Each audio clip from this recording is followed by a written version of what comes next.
Wahai manusia-manusia cek Gusti Allah di dunia, umumna sadunya khusus nama ahli Mekah termasuk Indonesia lamun umum. Hei manusia-manusia can jelas itu ya kajelema anu nyari cingan bumi yen imah anu kokoh meuli imah teh lain sakadar puluh juta ratus miliaran kadituna bahkan belas miliar puluh miliar bahkan lain boga imah na hiji ya urusan imah bagus masalah geus ieu kalakuan kuari cara ricing di bumi Allah kalakuanana meuli korupsi zina judi bahkan terpercaya ke pangeran bahwa nu nyieun langit bumi teh Allah can jelas gitu kajelema nu eta min ba'di hilaki ahliya sabada dirusak ahli-ahli nu balaheula awas make teh dijadikeun iboh teh dijadikeun barometer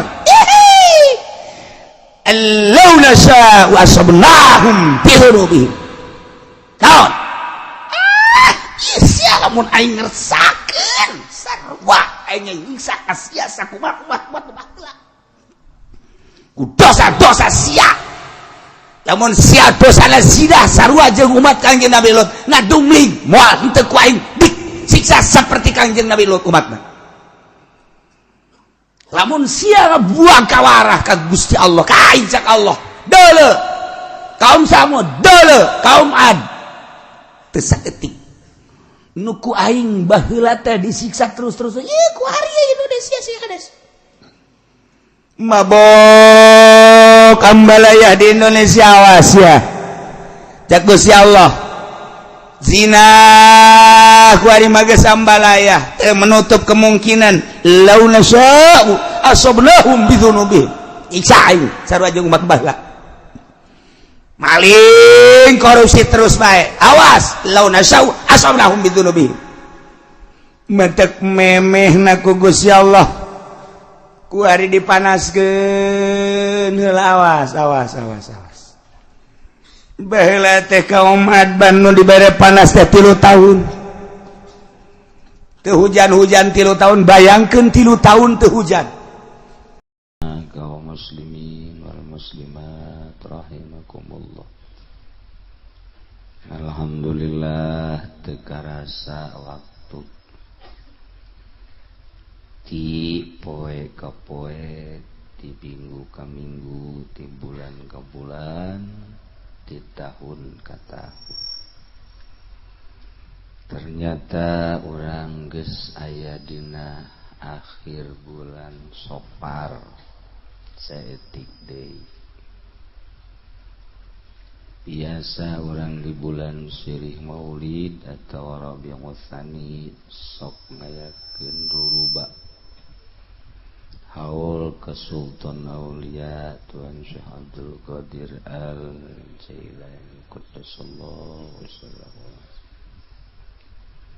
jatuhna di minggu kadua na tanggal 9 tepat akur 9 Sirih Maulud jeung 9 Februari insyaallah mudah-mudahan orang panjang umur dibere sararehat sehingga orang datang ke waktuna ngalaksanakeun haul hayang diaku selaku murid Tuan Syekh Abdul Qadir tur diaku sebagai umat Kangjeng Nabi urang Kangjeng Nabi Muhammad sallallahu alaihi wasallam sakumaha anu direncanakeun masih kene hayang nu datang teh ti keturunan Tuan Syekh melalui Habib Lutfi teh sangat peduli di jauh-jauh hari Habib Lutfi geus mere informasi insyaallah saya akan ikut terlibat di haul Cilongok untuk mengundangkan Habib Umar Al-Jailani. Kamari minggu kamari geus aya informasi ti Habib Lutfi bahwa nyana geus kontak jeung Habib Umar, tinggal dipersilakan untuk membawa surat undangan. Jadi tetep kudu aya nu mawa surat undang ka ditu. Mantak teh kukula bakal aya nu ditunjuk saurang supaya mawa surat dek naik naon bae ka ditu mah. Cenah bisa naik sepeda los, modar di jalan asana. Atawa naik motor, atawa naik parahu cenah ka ditu. Nu jelas insyaallah engke aya deui Habib anu ngabantu bakal mawa surat ke Saudi Arabia untuk mengundang. Jadi alhamdulillah para habaib sangat peduli untuk melaksanakan haul di urang. Sanajan surat nan can datang tapi nyana geus mempersiapkan untuk datang.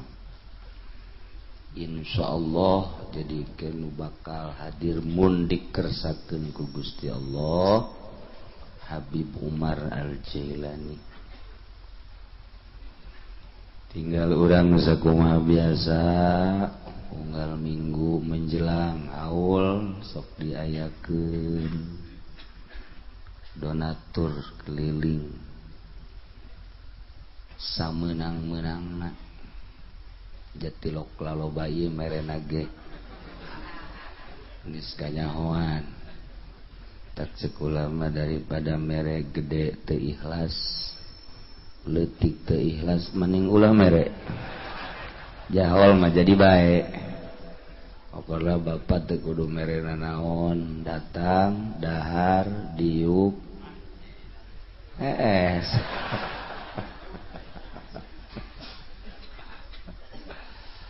Eta mah sakadar tanda we bahwa urang hayang diaku murid. Aya be bakul liwat cele 500. Cek tuan Syekh teh diaku sih diaku. Terserah dihayu-hayu wah jahol jadi baik. Diulah-ulah mah penting ikhlas. Urang nurutan nu dihaulanana ahli ikhlas, urang belajar ikhlas. Gede teu ikhlas ulah. Cenah ikhlasna ieu mah 1000 bae. 1000 bae geus kajeung ieu. Pokona mah haul mah jadi bae. Mencit kebo teu mencit kebo jadi bae. Mencit sapi teu mencit sapi jadi baik. Penting orang belajar ikhlas. Aja 1000 mah teu ikhlas tapi 1 juta ikhlas. Oh masalah. Oh masalah. Pokoknya saikhlas tapi ya Pak. Tah jadi sebagai tanda na hungkul. Nu diondang sasaha ge tiba heula ge haul pamalah. Ulah aya nu dibeja. Nu tirok ngaji nu tara ngaji tara datang teu kudu dibejaan. Urang bae nu sok halaladir di dieu urang babarengan ruruba melibatkan diri nyanggeredkeun maneh hayang katalian ku para wali Allah Subhanahu taala. Ulah anu tara hadir tara ngaji beusi engke nyana salah asumsina, salah peneranganana, salah pemikiranana. Hai kieu mah urang sok ngaji geus sering ngadenge urayan-urayanana. Sakieu sering ngadenge ge saralah bae. Komo nu tilok ngadenge mah meureunan, mantak geus diulahkeun bae geus. Di lembur urang anu nyakeun irahaol nyaho. Emang sia teu nyaho? Henteu aing mah teu nyaho. Mun tak teu nyaho aing ngajauhan bakul bae. jadi aing teu nyaho. Jadi sebagai informasi insyaallah tanggal 9. Kemudian biasa sabada haul sok ziarah keliling Banten atau Wali Sanga, bahkan sampai ke Madura, sampai ke NTB. Tetapi di tahun kamari ke Irak, tahun ieu mah insyaallah Yordan, Mesir, Palestina. Tadi nama dek 40-an bae sa mobil, tapi ningkat jadi 2 mobil 80. Ternyata masih kene aya nu hayang milu geus 120, ayeuna 3 mobil berarti ditutup. Sanajan hayang komo teu boga duit moal bisa. Moal mereka jeung komo. Geus ditutup ieu mah bebeneran lantaran lamun terus bae dibuka bisa sakapaleun. Ngadengkeun kula hubungan jeung travel ternyata teu bisa sewa kapal. Geus pinuh. Jadi nyewa kapal mun bisa dan disewa. Teu bisa aya ge kakapalan. Aju aya ge kapal curug muatna 4. Nabrak ojek.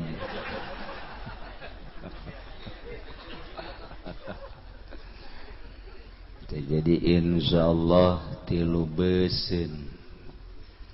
Biasa Mekah Madinah. Sebagai informasi bae.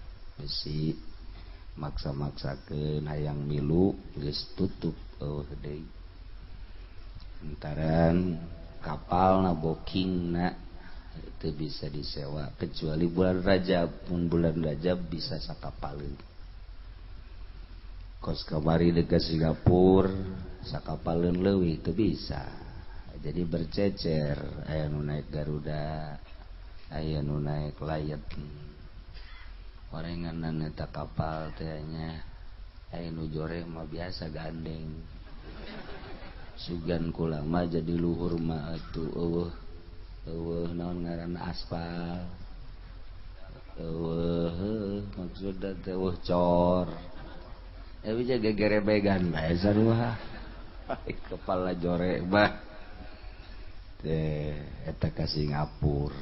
Kaya mah insyaallah ka Timur Tengah deui. Tinggal urang mah mempersiapkeun haul sakumaha tadi belajar ikhlas. Sebab du di haulanana ahli ikhlas. Juali mah teu maot hanya pindah nyahoeun nyana didelekeun ku Tuan Syekh. Oh sia sok jebut-jebut aing bae barang dideuleu 1000. Dicirian ku Tuan Syekh ke baris di yaumil kiamahna pangtukangan. Tukang angel. Gitulah carita na orang haul sekedar hayang diaku murid. Sebab Tuan Syekh Abdul Qadir boga buku anu panjangna ti masyrik datang ka Maghrib. Dibere buku ku Gusti Allah jang nulisan murid-muridna. Lamun geus ditulis sebagai muridna di buku eta di akhirat dikumpulkeun, dihijikeun, diberangkatkeun melalui bendera aulia Allah menuju surga. Tinggal urang kacatet apa henteu di buku. Ya, melalui 1000 dan gambar monyet sugan urang dicatat. Barang dicatat dihapus deui.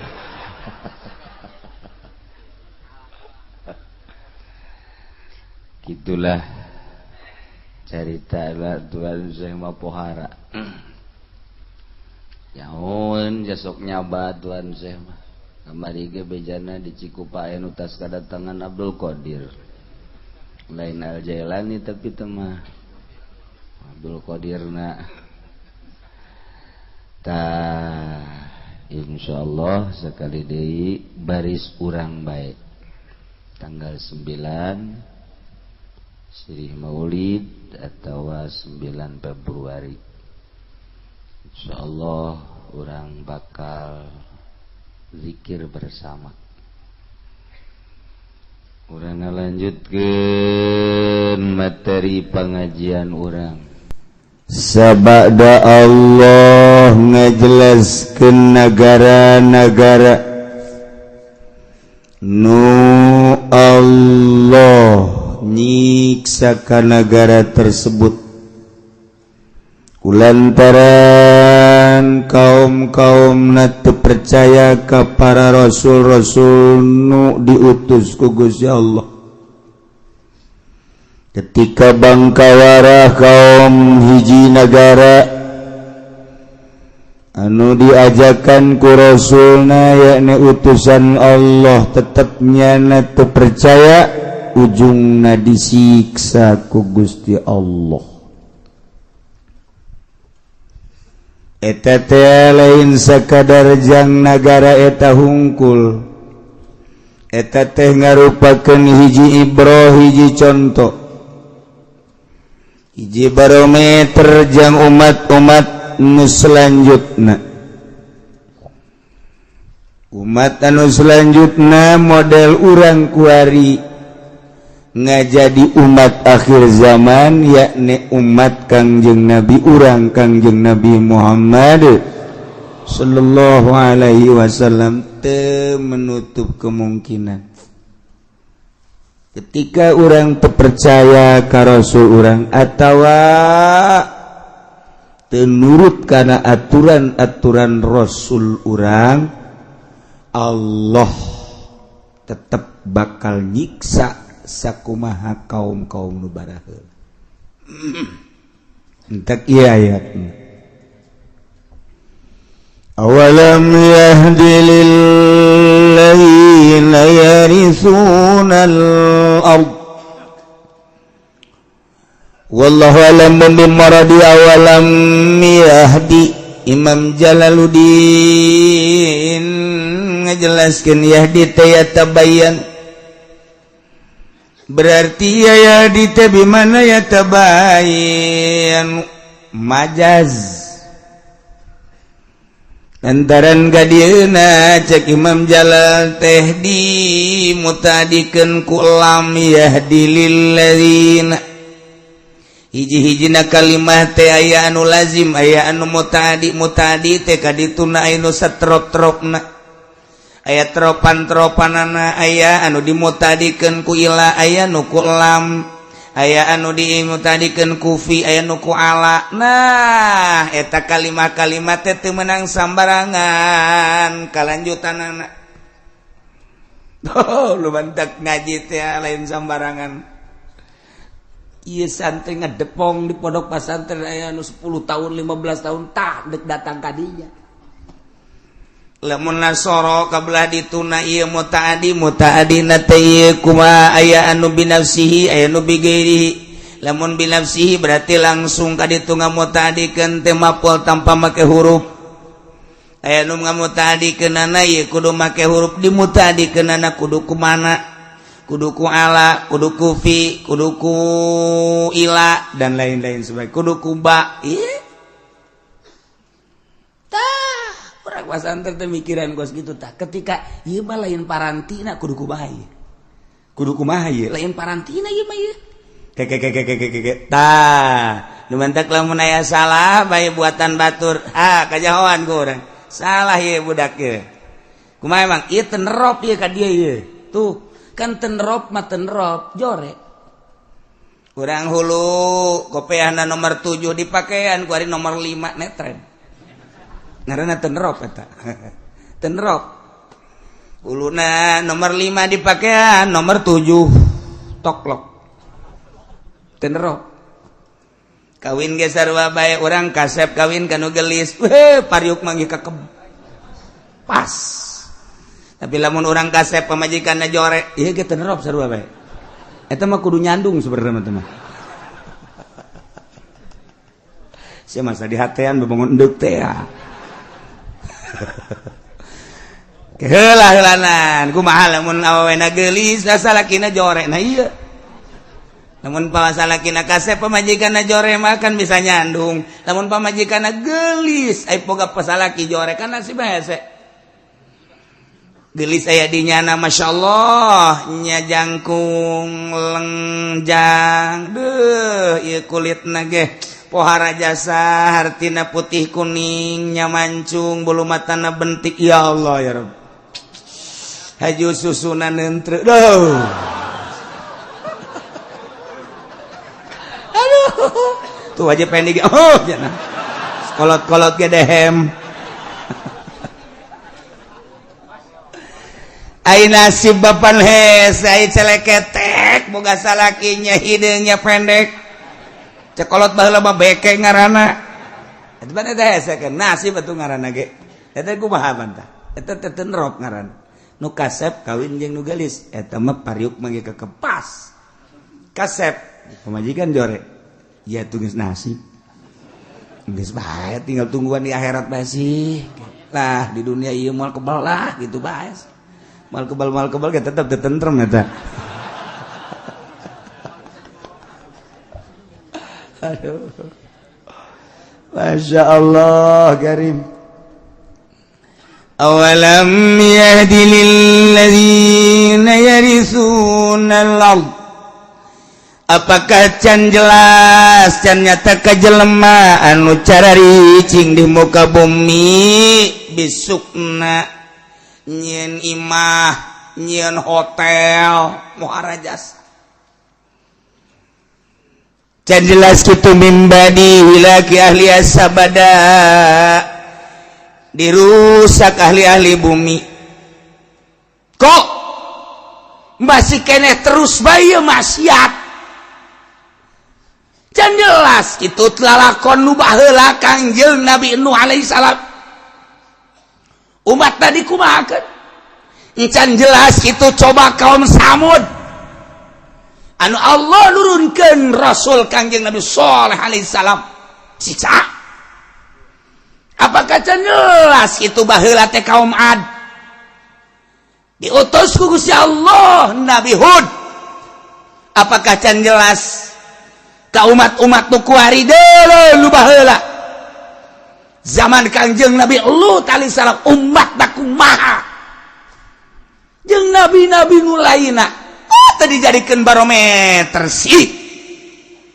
Awas cak Gusti Allah encan jelas kitu hei khususna ka ahli Mekah encan jelas kitu hei ka para kapirin santerona khususna ahli Mekah atawa kapirin atawa kuari Mekah urang Indonesia nu dipimpin ku presiden urang presiden anu paling kurus dunia.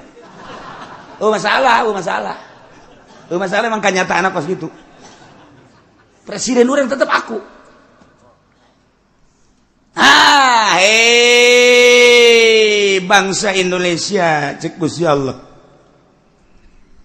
Loba teuing sa Indonesia mah hei 10 Jawa. Bating. Hei saprovinsi Jawa Barat. Gede teuing. Hei Banten. Sabanten. Guys cukup sabanten malah. Wahai manusia-manusia cek Gusti Allah di dunia. Umumna sadunya khusus nama ahli Mekah termasuk Indonesia lamun umum hei manusia can jelas itu ya kajelema anu nyaricingan bumi nyeun imah anu kokoh meuli imah teh lain sakadar puluh juta ratus miliaran kadituna bahkan belas miliar puluh miliar bahkan lain boga imah na hiji. Ya urusan imam geus masalah geus ieu kalakuan kuari cara ricing di bumi Allah kalakuanana meuli korupsi zina judi bahkan teu percaya ka pangeran bahwa nu nyieun langit bumi teh Allah can jelas kitu ka jelema nu eta mibadi hilaki ahliya sabada dirusak ahli-ahli nu balaheula awas maka teu dijadikeun ibrah teu dijadikeun barometer law nasya'u asabnahum bidunubihim naon sia lamun aing ngersakeun sarua aing nyiksa ka sia sakumaha ku dosa-dosa sia lamun sia dosana zina sarua jeung umat Kangjeng Nabi Lut ngadumling moal henteu ku aing disiksa saperti Kangjeng Nabi Lut umatna lamun sia buang kawarah ka Gusti Allah ka aing cak Allah deuleu kaum Samud deuleu kaum Ad teu saeutik nu ku aing baheula teh disiksa terus-terus ieu ku hari Indonesia sia kades mabok ambalaya di Indonesia awas ya cak Gusti Allah zina ku ari mage sambalaya teu menutup kemungkinan law nasya'u asabnahum bidzunubihim icai sarua jeung umat baheula maling korupsi terus bae awas law nasya'u asabnahum bidzunubihim mentek memehna ku Gusti Allah ku ari dipanaskeun heula awas baheula teh kaum Ad nu dibere panas teh 3 tahun teu hujan 3 tahun bayangkeun 3 tahun teu hujan hese ka dieu ka ditu tatangkalan geus tandus 3 tahun atuh hujan batla luar biasa turun Rasul diturunkan ku Gusti Allah Kangjeng Nabi Hud alaihissalam dakwah bejakeun Hud ka umat lamun hayang subur mahmur lah jinawi percayana ulah ka batu nyembahna ulah ka makhluk coba ka aing kitu bejakeun dakwah Kangjeng Nabi Hud terus-terusan dilelewe ku umatna terus bae dilelewe saeutik pisan mu iman ka Kangjeng Nabi Hud panas makin menjadi-jadi diutus salah seorang ka Baitullah datang ka ditu ka Baitullah nu kamari didongengkeun teh ayalah kiriman teh mega mendung wah bararungah majar teh bakal hujan ternyata angin ngeglebuk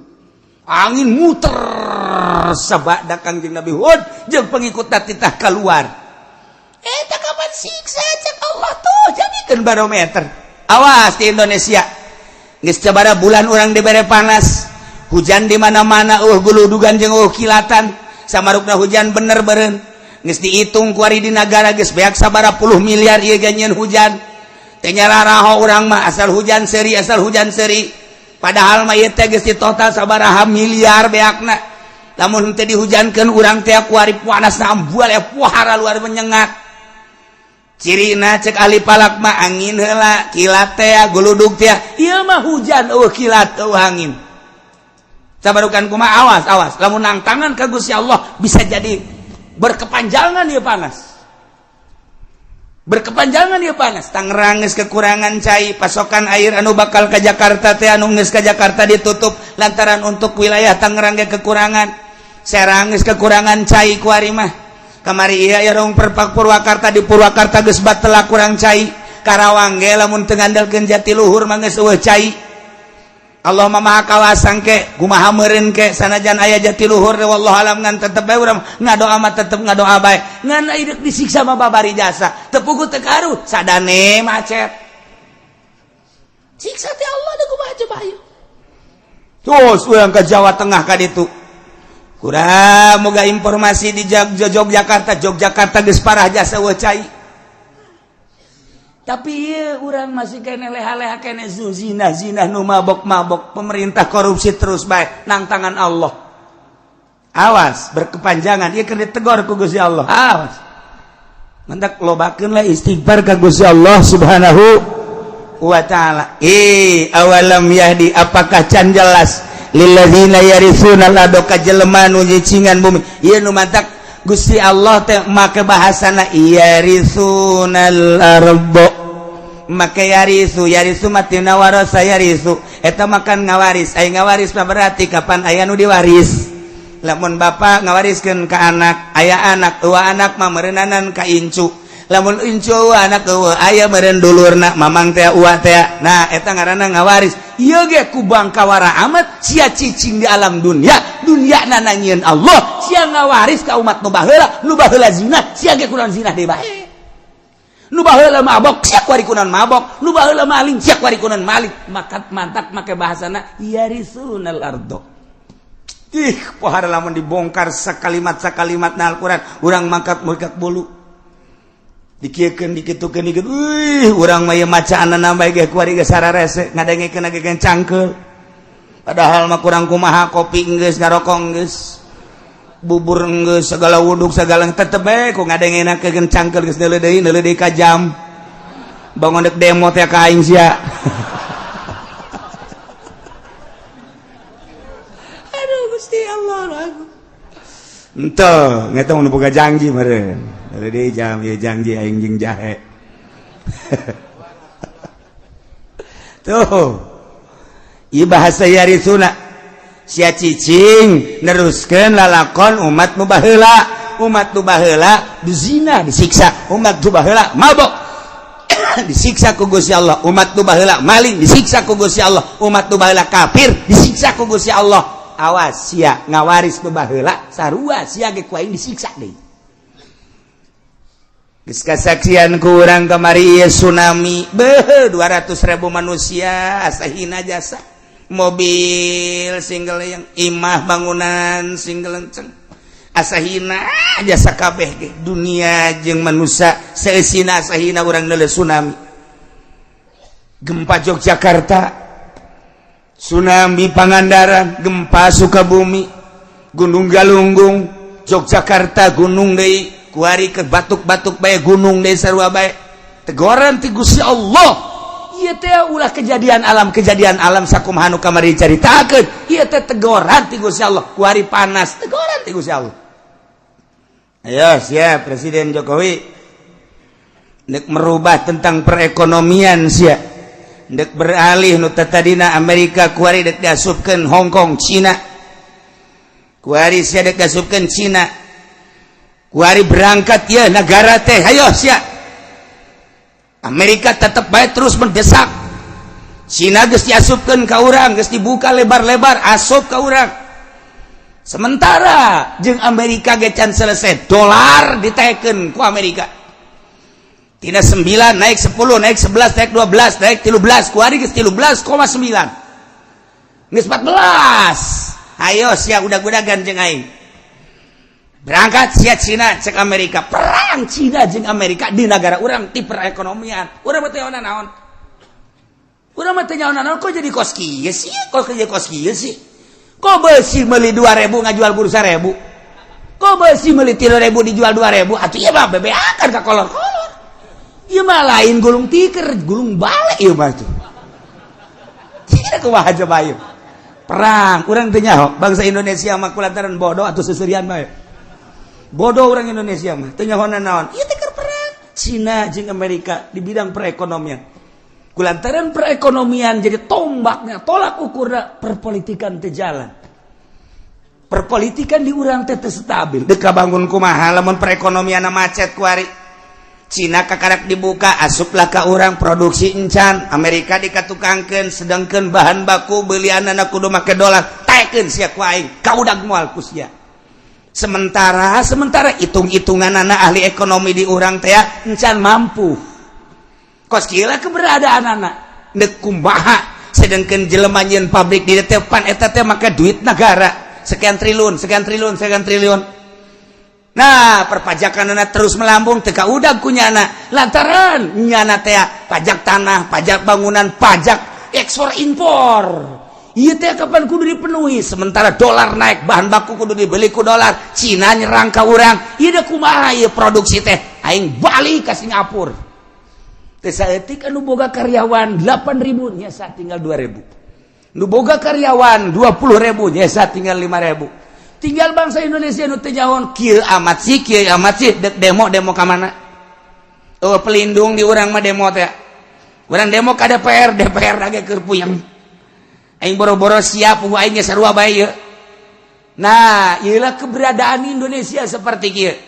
Nah hakikat mah menang Allah keur dicoba heulanan urang mencarita hakikat syariatna aturanana Jokowi nu boga kuari keur diresapel kumaha perbaiki hayo coba menteri poh ieu ganti itu bakal gitu-gitu kayaknya Nemadak Habibie ngomong terpuruk sepanjang sejarah Indonesia perekonomian saat ini lain cek aing cek Habibie kamari Habibie datang ka dia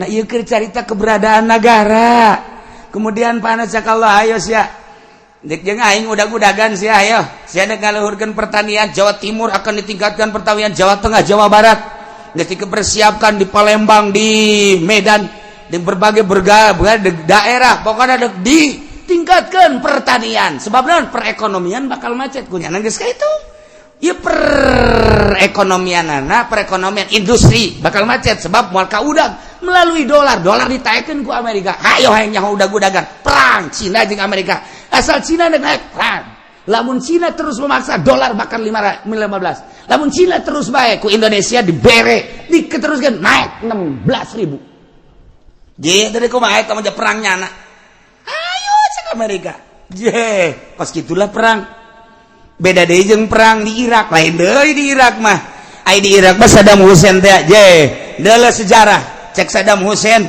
menyaing teu mampu sih kok transaksi make kitu ilang dolar bae ku ini ditaikeun Islam teh dolar ku ari teu bisa transaksi di Irak meuli minyak kudu make dinar meuli minyak kudu make dirham uang Iran kitu kene sepakat boh bingung kalah Amerika sakedeung nyieun lah nyana perkumpulan ieu mah lamun diteruskeun bakalna negara Islam di mana-mana bakal terulang kembali wali sanga zaman kitu Raden Patah dengan Saddam Hussein Islam akan tinggi urang mah teh nyawa minyak dengan sakitu perang perekonomian nah dijadikan biologi padahal di Irak teh ngan omongan Amerika teh dihajar ku Amerika sorangan moal kuat Irak dihajar ku dua anjing iris moal kuat dihajar jeung Prancis moal kuat nyieun lah multinasional hajar Saddam Hussein sebab urang bahaya ka dituna bisa-bisa Islam naik deui Islam nu mantak merudah sadunya kamari mah tanpa aya nu nitah spontan tuh lamun dibuka sejarahna kos gitu kuari di Indonesia geus tamah geus carita Irak tamah geus beres tamah geus beres geusan tamang geusan heulana kuari urang mah carita Jokowi presiden urang eta kajen kumaha ge perang Amerika jeung Cina hayo udag-udagan sia kamu bisa teh sia ketika Cina terus yen naik jeung uang Cina naik yaitu dan naon garang Amerika masih kene siap naik deui dolar mual kuat kajen hukuman nu mantak cik Jokowi urang kuari mah beralih ke pertanian urang siapkeun pertanian wah geus disiapkeun nya lagi geus boga pemikiran ieu moal kuat ngudag dolar Amerika teh moal kuat geus urang kana pertanian cak Allah lain kitu titah ibadah atuh ka aing jas sia ngandelkeun pertanian teh ngandelkeun hujan panaskeun ku aing sia lain titah ibadah hendangan udag-udagan bejakeun para ulama nu sekeliling mengelilingi Jokowi kita ibadah ka Gusti Allah kitu masyarakat ulah udag-udagan yang ka kawasan Allah lamun dipanaskeun panas anu luar biasa deuleu India deuleu Pakistan brek parah di tropis tinggal tropis Allah maha sagala-galan awalam yahdi apakah teu jelas ka jelema anu seakan-akan mempusakai bumi cicing teh nyana jadi warisan dianggap pusaka bisukna cicing imah-imah sangeunahna bae sabada dirusak ahlina nu baheula encan jelas Allahuna sya'u lamun teh mah kaula ngarsakeun asobnahum kaula ge bakal ngeunaan ka manehna siksa ku sebab dosa-dosa nawas wa natba'u ala qulubihim fahum la yasma'un kaula nu agung teh geus ngelak geus ngecap geus nyeplok kana hate-hatena jelema nu berheula manan-manehanana teu iman teh manan-manehanana teu percaya ajuku kaula disiksa ajunya nanah teu daekeun ngadenge kana piwuruk-piwuruk si mata daburin ngan sakadar didengekeun dipikir henteu sakadar ngadengekeun dilaksanakeun henteu akhirna jadi guguyon siksa ku aing tah jelema-jelema nu bara heula teh nu mantak disiksa teh teu percaya ka aing hatena ku aing geus dicap diceplok distempel geus moal iman kulantaran buang kawarah jasa teu menutup kemungkinan anu ngawariskeun taneuh nu bara heula di urang zaman Bung Karno masyaallah menyatus desa Bang sampai Merauke Bung Karno menyatukan umat musyawarah jeung para penggede jeung para inohong tokoh-tokoh masyarakat berbagai lapisanana politikus ekonomi jeung ahli agamana kiai diajak musyawarah yuk urang nyatu nya hiji dari Sabang sampai Merauke istimewana Bung Karno tapi ku hari berpecah belah ku hari ge kapan geus hampir memaksakeun sabenerna per provinsi kulantaran naon asah henteu kageroh kuari lamun Aceh kuari geus memecahkeun diri Papua geus hayang misahkeun diri kemudian Banten ge Banten selenting-selentinganan geus hayang misahkeun diri kulantaran naon eta teu kageroh permasalahanna henteu kageroh geus dijieun otonomi daerah kuari mah tuh pelaksanaan pembangunan kumaha sadaerah-sadaerahna pemasukan gede hebat berendaerah pasukan letik berarti saaya-ayana dilaksanakan geus otonomi daerah tapi tetap bae otonomi tinggal otonomi jalan mah tetep bae renjul bae deuk kumaha deui atuh deuk kumaha deui horenganan sistem nu aya di urang anu teu bagus atawa manusia-manusiana geus moho kana sistem nu aya geus kudu dikumahakeun ieu mah keur nyaritakeun kabangkrutan urang diceplok ku Allah komo lamun datang ka lain sekedar mabok lain sekedar zinah lain sekedar korupsi bahkan manehanana kufur teu percaya ka Allah ieu diceplok ku Gusti Allah asal geus kararitu deulekeun cak Allah law nasya'u asabnahum bidzunubin siksa ku aing teu menutup kemungkinan cara umat nu baheula jaga ku urang tina siksa Allah urangna babalik ka Gusti Allah subhanahu wa ta'ala tilkal quratuh kampung tuh negara tuh kota allati maradzikruha nu geus dicaritakeun tadi geus kaliwat naqussu alaika kaula nu agung nyaritakeun ka anjeun ya Muhammad min ambaiha tina caritaan-caritaan eta negara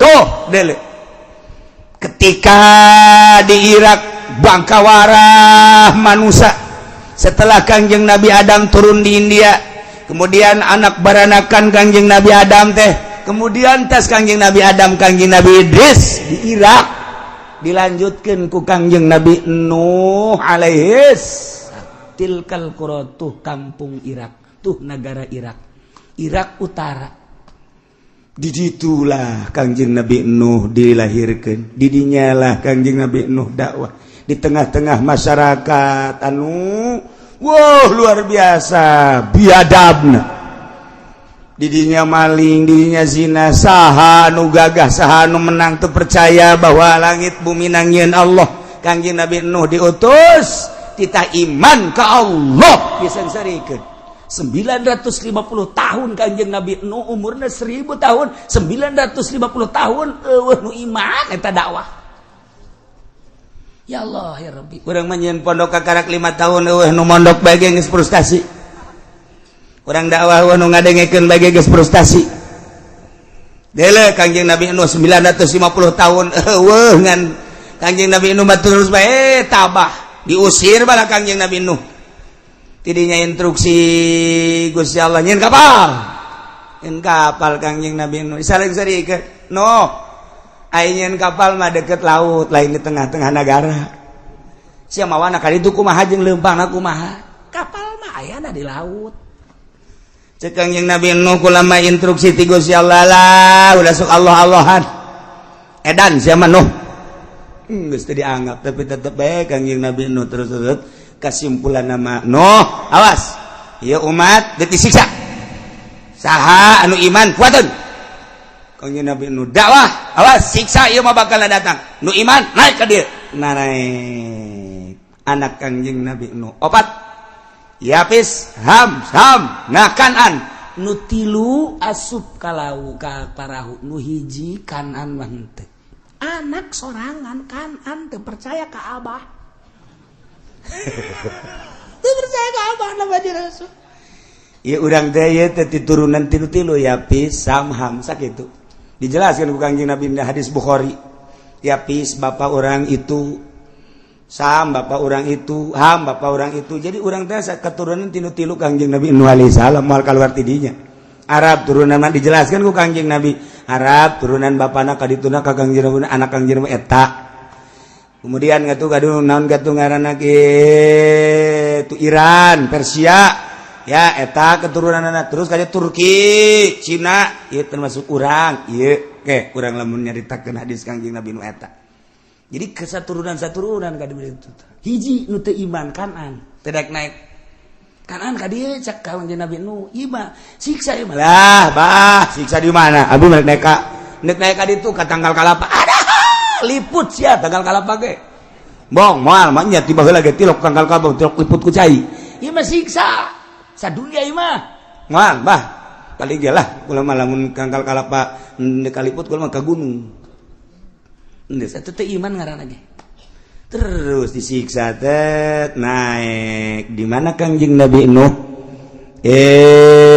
tu singgahna ye gunung naon ngaranna kapal Judi dina Al-Qur'an gunung Judi di mana eta di Turki.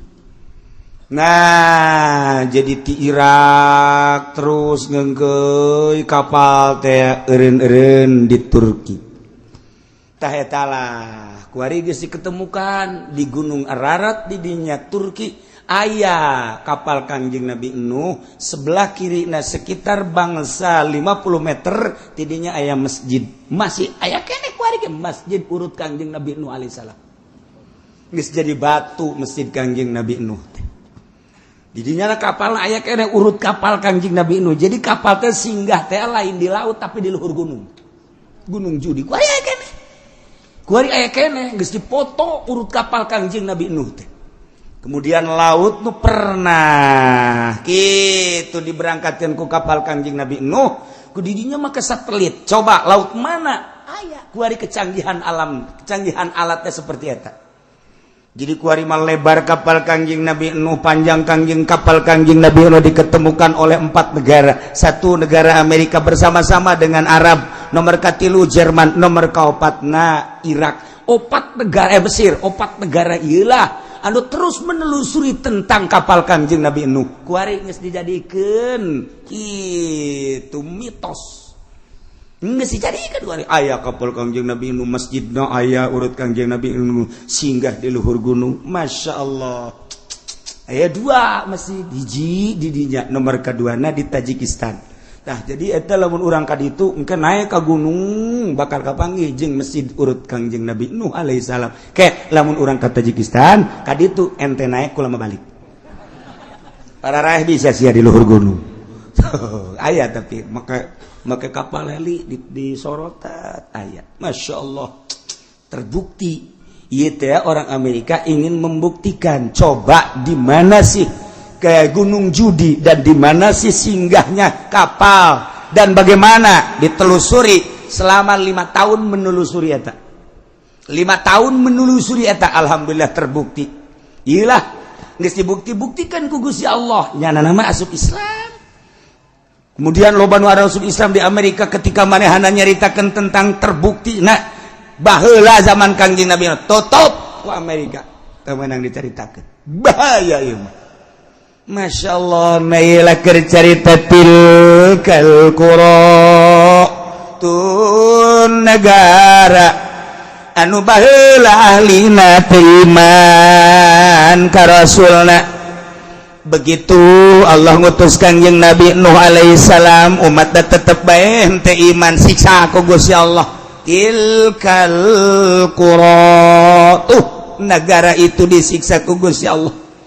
Nomor kaduana negara kaum Samud eta adalah kaum Kangjeng Nabi sallallahu alaihi wasallam eta ngaranna Madain Sholeh.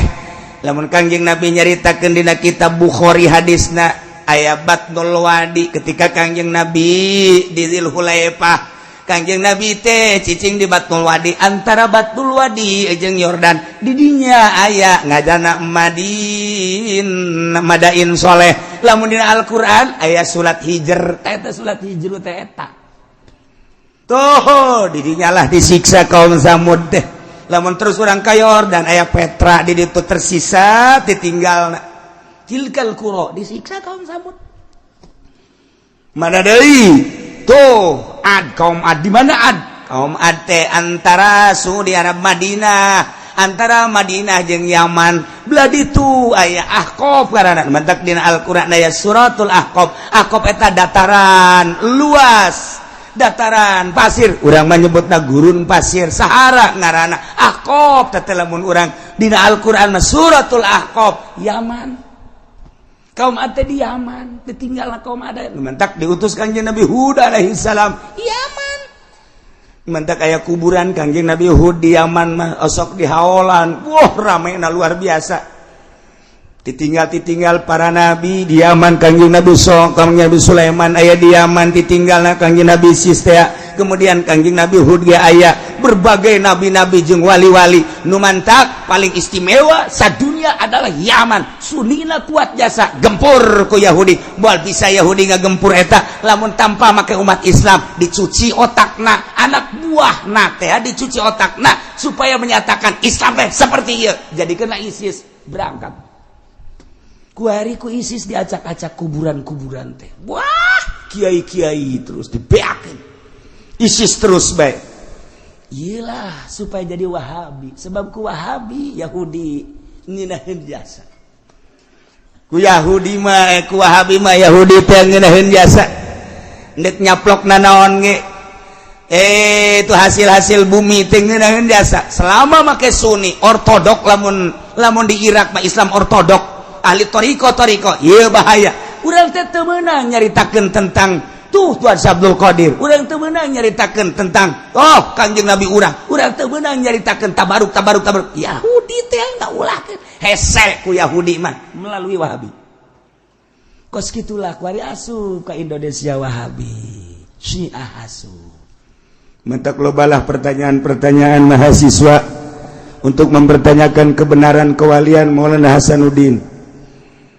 Mempertanyakan kebenaran kewaliannya Syekh Yusuf, mempertanyakan kewaliannya Syekh itu Asnawi, mempertanyakan kewalian Wali Sanga.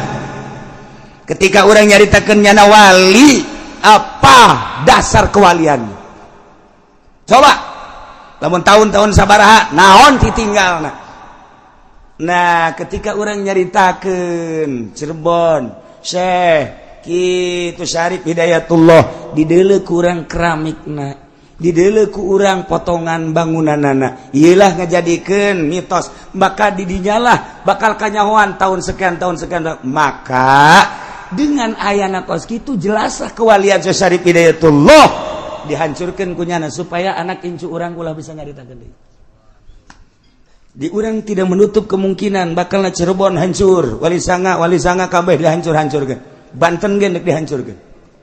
Supaya kuari mah urang masih kana bisa nyaritakeun, engke bukuna bakal dibeakeun kabeh beuleuh. Rencana Yahudi seperti eta. Ulah sampikeun ka nyaritakeun karuhun-karuhun kewalian. Ieu nu mantak jadi kekuatan Islam teh. Nu mantak kuari Arab teu kuat teh lantaran naon? Lantaran nyana geus teu nyaritakeun. Di mana makom Siti Khadijah kuari geus teu kadeuleu? Di mana ditinggal Kangjeng Rasulullah geus teu kadeuleu. Malah kuburan Kangjeng Nabi ge deuk dipindahkeun. Ya teh Yahudi. Ya Wahabi nurut bae deui. Deuk kumaha coba ieu. Nah, mantap kuari digempur memeh Mekah jeung Madinah. Kangjeng Nabi nu bakal diacak-acak engke Yaman heula sebab di Yaman lah loba ditinggal ahli sunnah wal jamaah nabi-nabi. Irak geus hancur, kuari Yaman dihancurkeun. Engke terus tas Yaman bejana ka Indonesia. Moncongna geus dikieukeun tah. Di Australia moncong geus dikieukeun. Tepat Cikupa. Geus diukur ku nyana. Dika Cikupakeun bae kajan saking aya Citra. aya anu ngabisiki coba cenah ka puri ulah puri mah eueuh teh mah puri mah aman eueuh nu zina nu mabok eueuh di dinya mah aya ge anu eta doang ngeusian imah kosong ka ieu di urang teh geus di berbagai sektor di luhur geus diisi ku wahabi pun hayang nyaho di kepemimpinan Jokowi iyalah kadele rapuhna nu matak dipaksakeun lah NU dengan agil sirot kudu naik nih sadajan sabaraha miliar kudu bae urang lamun nyaritakeun kitu bakal ngabukakeun tentang keberadaan Indonesia kunaon sih bisa memaksakeun aya bergaining jeung ieu sebab naon keur memperjuangkeun kewahabian jeung kesyiahan dicaritakeun soge maksudna kumaha hati-hati ka hareup lain lalaga dieu mah terus dipaksakan padahal mah NU mah lain kos kitu kuduna atuh tipe NU mah lain kos kitu kudu tawadu kuari ge tawadu ngan tawaduna kuari mah tawarna duit jadi lain tawadu asli nah ieu kuduna aslina NU mah tawadu DP kok kuari main kos kitu lain sekedar lain nyaritakeun tentang keaiban NU tetapi keberadaan NU seperti etalah dipaksakeun kajen kumaha ge sebab naon aya nu diperjuangkeun di tubuh pemerintahan supaya sunni rusak dihancurkeun lalaunan wow leuwih jeli ahli Allah aman takabi blut pigideg bae ge tapi babi nu sajan anu nyarahun gide kumaha ka hareupna ai kula mangan sakadar lah atuh nyaritakeun keberadaan kos kieu bae sakadar supaya nyaho bae abeh urang hati-hati anak urang pasantren-pasantrenkeun si gade abeh engke tetep bae kuat perang masalah geus wih cenah kieu perang masalah ja perang paeh teu perang paeh ye ulah kitu cenah kieu kula can kawin-kawin heula sia deula saya mikiran kitu bae sih mikiran hulu nu leutik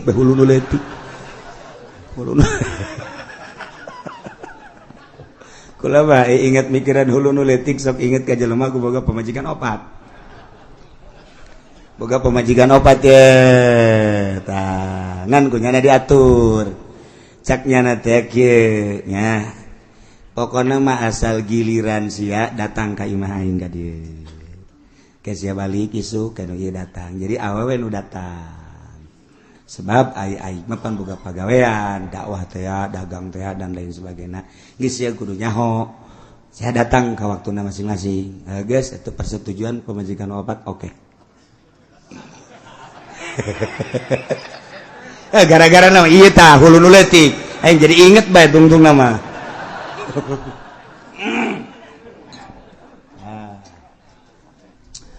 geus kitu paringana barang-barang penting teh pan nu datang ieu penting ieu ku jari telepon ge teu datang geus kajeun lah penting ieu teu datang penting kadua giliran nu anu biasana nu kadua ieu teu datang deui bae sial aing geus pargel kieu teu datang cek nya teh nu katilu ge teu datang deui bae pamajikan nu kaopat babeureun datang teu datang deui bae masyaallah cek nya isi kunaon kieu teh opat ke opatna udah datang hiji-hiji aja salarial jasa aja langsung nyono pas nu ngariung di lembur eta nu ngariung kabeneran nyana titah nyambut nyana dulur-dulur sadaya geus esi nyambut na manusia ngan nyana nyelipkeun urusan nyana itu biasa tanya ki pudol ya emang kitu penceramah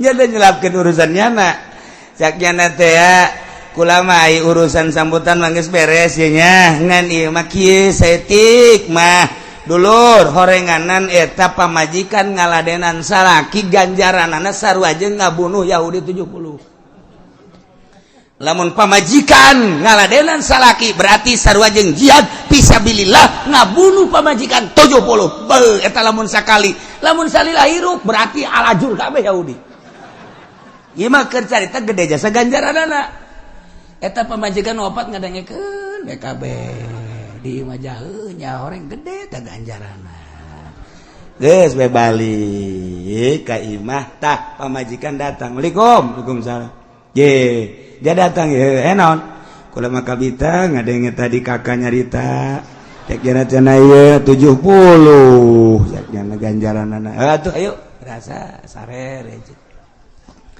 Beres lah kula mah lantaran ieu mah tuh geus beres kula baliknya. Ya geus sabodo teh balik mah balik. Teu kebal datang deui nu hiji deui. Waalaikumsalam. Naon ya kade? Tadi kula ngadenge cenah 70 sarojeng mehan Yahudi. Heuh bener. Atuh kula malah ieu mah hitung-hitung jihad bae. Hayo.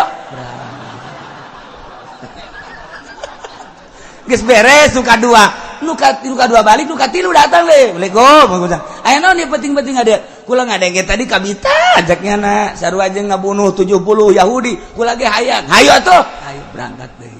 Beres eta nu kaopa. Dipaksakeun ku nyana. Aju ngomong jaknya na, "Bah, horeng lain Yahudi nu pae aing."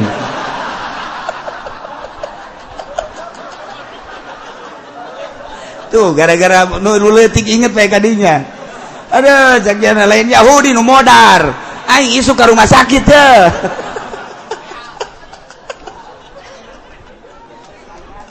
Masya Allah, karena geus teu kudu obat-obat.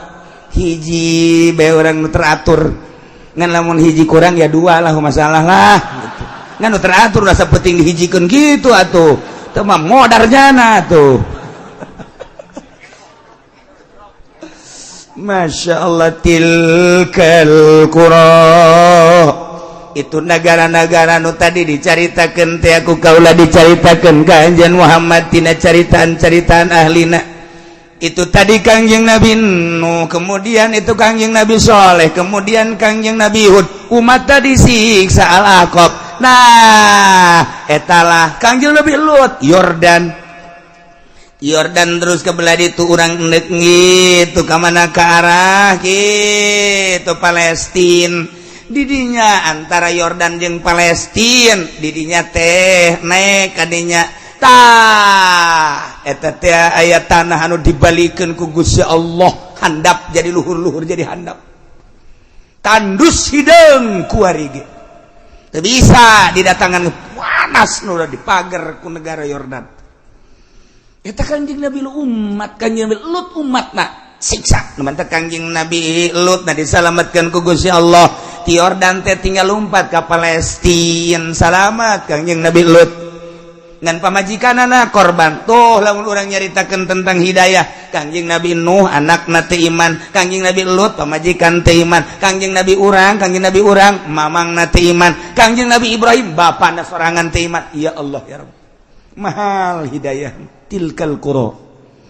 Negara-negara nu tadi dicaritakeun Muhammad ku kaula dicaritakeun ka anjeun tina caritaan-caritaan tentang ahlina anu buang kawarah teu nurut ka Rasul siksa. Teu menutup kemungkinan umat setelah eta ge mun teu nurut ka aturan-aturan Rasulullah disiksa. Indonesia geus sabaraha kali disiksa. Nu tatadina Jawa, nu tatadina Banten jeung Sumatera ngahiji kuari jadi pisah lantaran Gunung Merapi. Jadilah Selat Sunda di dinya teh. Eta teh siksa. Terus datang ka dieu ka maut. Tsunami teh anu mun kuring kuari. Eta teh siksa. Masya Allah karim. Geus sabaraha ieu urang jutaan manusia nu tersiksa. Kok teu dijadikeun barometer? Teu dijadikan ibrah si ku urang teh. Apakah can jelas kitu umat nu baheula disiksa? Tanjakeun kuari nu batak Tasikmalaya Galunggung disiksa, tanjakeun kunaon eta? Kredit. Ditanyakeun kredit eta. Ahli-ahli kreditnya teh urang dinya, urang kitu rancapaku terus urang kadinya kredit. Nu mantak eta kamari ieu kitu Padang eta Padang teh dibelebeskeun ku Gusti Allah. Datang ka kuari wallahu alam kumaha. Gunung nimpah negara eta. Datang ka kuari sabaraha ribu manusia.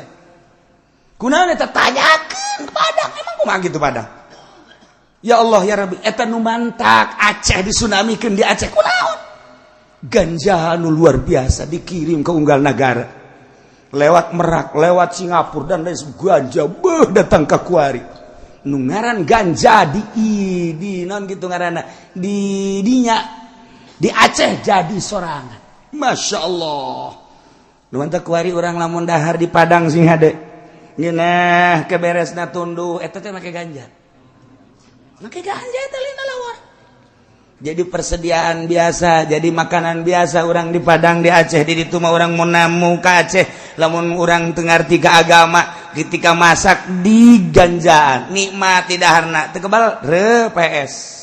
Ganja jadi sorangan. Lamun orang nyaritakeun ganja di Aceh jadi sorangan, orang nyaritakeun di Yordan eta teh kitu zaitun jadi sorangan. Jadi sorangku lagi kaget sisa gunung zaitun barang terus naik mobil di sisi imah kebelah zaitun horeng jadi sorangan nu mantak zaitun ke mancanagara zaitun nu aya di urang geus di naon dikemas eta teh menang ti nagara Yordan jadi sorangan mantak dina Al-Qur'an watini wazaituni waturi sinina wa hadzal baladil amin demi tin demi zaitun Waturi Sina demi gunung Tursina emang didinya terus Yordania Mesir terus ke Palestina gunung Tursina okas gunung Judi teh ti Turki terus kabar terus tilu negara eta teh gunung Judi kabeh tilu negara gunung Judi kos Palestina kos Tursina eta urang di Yordan Mesir terus ke Palestina terus eta ngaranna gunung Tursina kabeh Judi sarua bae itunya Tajikistan etanya gunung Judi di dinya Turki gunung tilu negara Afghanistan terus kan itu eta gunung Judi kabeh Masya Allah urang mah menyaritakeun gunung santri salah hiji urang gunung Karang eta loba gunung Karang tapi nu kanyahoana mah nu gedena bae kos kitulah di urang mah di luar negeri bang tuh gunung tilu negara urang kula nanyakeun mana ieu gunung Tursina sugan kula macel cara gunung santri horeng anak ada kulu cekna Tursina Masya Allah kula nanya tak kagaidna ieu mana gunung Tursina enak gunung Tursina cekna ada kulu Tursina kabeh Tursina teh di dieu datang Yordania Mesir terus ka ditu Palestina ada kulu Tursina cek kula teh ieu mah aing lain etan aing ditanyakeun gae urut Kanjeng Nabi Musa mana gerib cekna sakedeng deui pas sakedeng deui geus deket agan lantaran penting dibejakeun tah ieu ceritakeun gu nyana ieu lah gunung urut Kanjeng Nabi Musa atuh mun kurang turun bisa teu cek nyana teh jahat di dieu loba garong ulah peuting kebenaran lewat karinya peuting ngan neuleu doang ieu dibejakeun gu nyana ieu lah gunung Tursina urut Kanjeng Nabi Musa ngan lamun peuting henteu ngajamin keamananana sebab daerah dieu jahat-jahat keneh paingan aya polisi setiap mobil aya polisi dikawal ku polisi Masya Allah horenganan kejahatan-kejahatanana luar biasa tilkal qura tuh negara-negara ieu keur carita negara-negara anu ku Gusti Allah dicaritakeun ka Kanjeng Nabi urang anu diturunan rasul-rasul urang mah jauh teuing urang nyaritakeun negara urang bae tuh Aceh jadikeun ku maneh contoh tuh Tasikmalaya jadikeun contoh tuh kitu Sukabumi jadikeun contoh tuh Padang jadikeun contoh kade ulah datang tai goyang tuh Yogyakarta kudu kumaha tuh iman ka Allah Subhanahu wa ta'ala lobakeun takarrub tafakkur ka Gusti Allah Masya Allah walaqad ja'atuhum rusuluhum bil bayyinati wallahu a'lam